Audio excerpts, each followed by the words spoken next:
கடன் தொல்லை நிறைய பேர் பார்த்தீங்கன்னா இப்போ எல்லாத்துக்குமே தேவைகள் அப்படிங்கிறது பணம் தான் ஆப்வியஸாக எல்லா பக்கம் சொல்லுவாங்க. பட் அதோட அந்த ரேஞ்ச் மட்டும் வேறு மாறலாம். லட்சத்தில் இருக்கலாம், கோடிகள் இருக்கலாம், பல கோடிகள் இருக்கலாம். ஸோ எல்லாத்துக்கும் இந்த கடன் தொல்லை பிரச்சனைகள் அப்படிங்கிறது நம்மளுக்கு அதுக்கான ஒரு தீர்வுகள் இருக்குன்னா நம்ம பிளைண்டாக வந்து பார்ப்போம். ஓகே, இந்த ப்ராடக்ட்டை வாங்கி நம்ம வீட்டில் வச்சிட்டோம் அப்படின்னா கடன் தொல்லையிலேருந்து நம்ம தப்பிச்சிக்கலாம் அப்படிங்கிறது வந்துட்டு உங்களுக்கு அந்த மாதிரியான விஷயத்தை நம்ம நம்ப வேண்டாம். அது வந்து முழுக்க உங்களுக்கு சூப்பர்ஸ்டிஷியஸுங்க.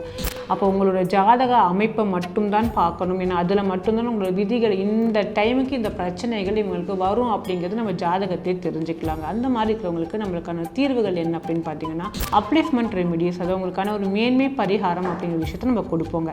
இந்த மாதிரி என்னன்னே தெரியாமல் அந்த தொல்லைகளோடு ட்ராவல் பண்ணிட்டு இருக்கிறவங்களுக்கு உங்களுக்கான ஒரு மெசேஜ் இது.